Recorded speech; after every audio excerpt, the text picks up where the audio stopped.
ಕರ್ತನಲ್ಲಿ ಪ್ರಿಯರೇ, ವಾಕ್ಯ ಸಂದೇಶದ ಓದಿದಂಥ ವಾಕ್ಯದ ಹಿನ್ನೆಲೆಯನ್ನು ನೋಡುವಾಗ ನಮ್ಮ ರಕ್ಷಕನಾದ ಯೇಸು ಸ್ವಾಮಿಯ ಮೇಲೆ ಅನೇಕ ಅಪವಾದಗಳನ್ನ ದೂರುಗಳನ್ನ ಹಾಕಿ ಶಾಸ್ತ್ರಿಗಳು ಮತ್ತು ಮಹಾಯಾಜಕರು ಪಿಲಾತನ ಮುಂದೆ ತಂದಿದ್ದಾರೆ. ವಿಚಾರಣೆ ಮಾಡಿದ ನಂತರ ಪಿಲಾತನು ಹೇಳ್ತಾನೆ, ಯೇಸು ಸ್ವಾಮಿಯಲ್ಲಿ ನಾನು ಯಾವ ಅಪರಾಧವೂ ಕೂಡ ಕಾಣಲಿಲ್ಲ ಎಂಬುದಾಗಿ. ಕೀರ್ತನೆಯ ಭಾಗ 22ನೇ ಅಧ್ಯಾಯ ವಚನ 12-13 ನೋಡುವಾಗ ಅಲ್ಲಿ ಕ್ರಿಸ್ತನ ಮರಣದ ಮುನ್ಪ್ರವಾದನೆ ಇರುವುದನ್ನ ನಾವು ನೋಡ್ತೇವೆ.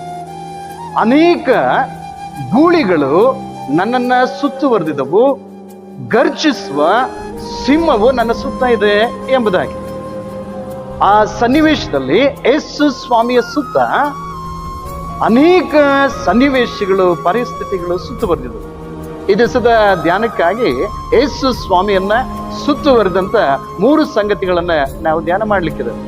ಮೊದಲನೇದಾಗಿ, ಲಯರ್ಸ್ ಅರೌಂಡ್ ಹಿಮ್, ಸುಳ್ಳುಗಾರರು ಯೇಸು ಸ್ವಾಮಿಯ ಸುತ್ತ ಕೂಡಿದ್ದರು.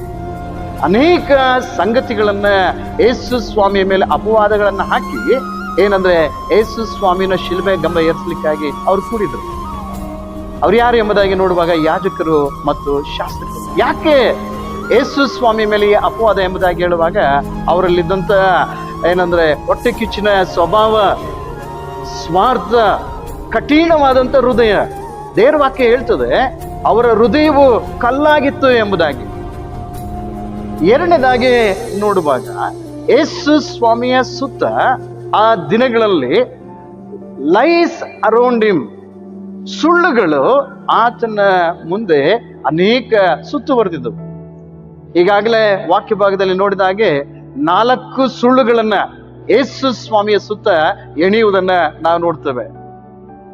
ಆದ್ರೆ ಯಾವ ಸುಳ್ಳು ಕೂಡ ಅದರಲ್ಲಿ ವಾಸ್ತವವೂ ಸತ್ಯವೂ ಇರಲಿಲ್ಲ.